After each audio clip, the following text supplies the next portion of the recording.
Thought I'd also do this exercise using the applet to talk a little bit about a couple of things I want to make sure you see. So this is about overbooked flights, and they're telling me it shows that 95% of people show up on time to board, and so now they're talking about overbooking flights. Let's see. So suppose this airplane has a capacity of 20 passengers. That means the number of trials here. Let me get a pointer going. That means the number of trials is 20. And the probability of success, that means somebody shows up to claim their seat, is 0.95.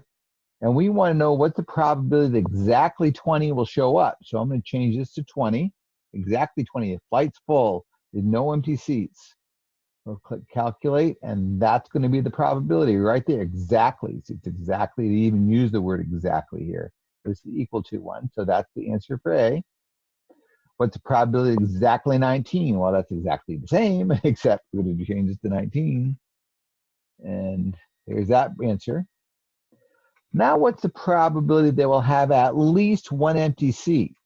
Well, if there's one empty seat, that means there's only 19 or fewer. Mathematically, what we'd be looking at, if you go back to that other question, is it would be written this way, right? It would be turn my board on.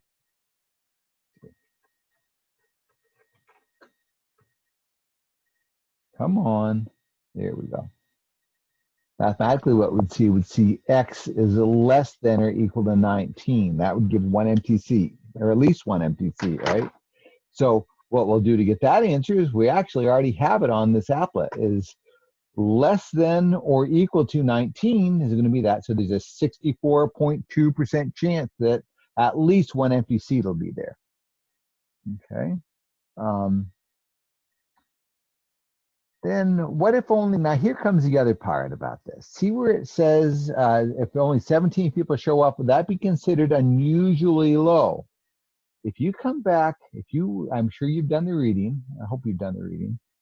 Come back and look at, let's see, mean and standard deviation of a binomial distribution.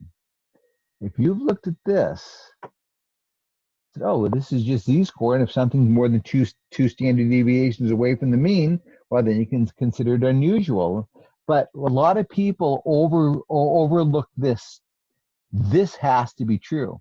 If we don't have this true, then this z-score method won't necessarily hold, okay? And so it's the number of successes, the number of trials times the success has to be greater than 5, greater than or equal to 5, and the number of successes times the number of failures, or percentage of failures, or probability of getting a failure also has to be greater than 5. So for this question here, let's see, I think I've done this at the video a couple of times. Let's see, nope, I guess I don't. Yeah, let's clear this off. So I know, so let's see if we can use the z-score method. They tell us in the exercise not to, but I'll point that out in a minute. So we know that n times p has to be bigger than or equal to 5, and n times q, or 1 minus p, also has to be greater than or equal to 5. So this one tells me I have 20 seats. The probability that somebody's going to show up is 0.95. Is that bigger than or equal to 5? Well, that just so happens that it's 19. It is bigger than 5, so that works. But this case, though, 20 times 0.05, is that bigger than or equal to 5? Well, just because I don't want to go grab a calculator, I know that 5% is the same as 1 out of 20, and 20 times 120 is only 1. So that's not bigger than or equal to 5.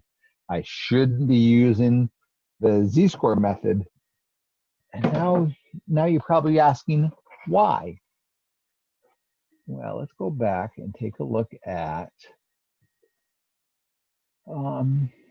this graph. Let's change this to 20. Here, let me clear all that out of there. Change this to 20, change this to 0.95.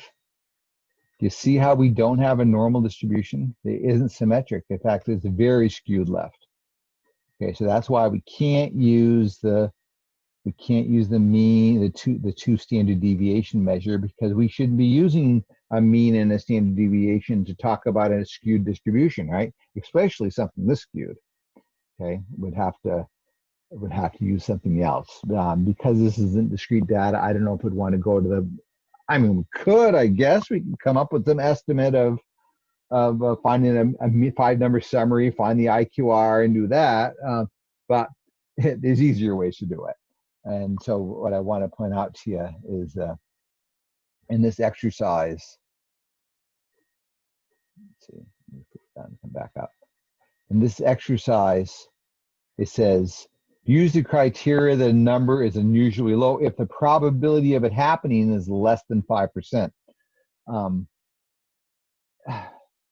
Why do they say less than 5%? Well, let's just say the goddess of math says that for now. Goddess of statistics says this for now. And when we come back and we start looking at confidence intervals and statistical tests, that it'll make more sense rather than me telling you why now. Okay, so we'll just say this is a rule, and once we get a little more math behind us, we'll be able to say use that. We'll be able to know why. So I'm going to come back here to my applet, which I think I already had it picked up. So 17 or fewer, it said. So 17 or fewer, calculate, and this says right here, 17 or fewer is 0.075. That is not less than 5%. We would not consider it to be really low if there's a 95% show up rate. Then of course they tell us 16, so it must be 16. It is going to be too low. So 16, let's verify that. And it is, look at that. Less than or equal to 16 is less than 5%. So that would be unusual if there's a 95% show up rate. Okay, so that's how you use an applet without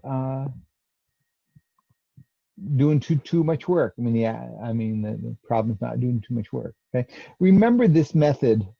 I hope you watch this video. Remember this method for the exam on this. The exam too, you're probably going to want to use this. I mean, I guess you by then we'll be able to use the 2 standard deviation method, maybe. But certainly, this is one way to do that question that I'm going to ask you to do on the exam. All righty, I guess it's a long enough video.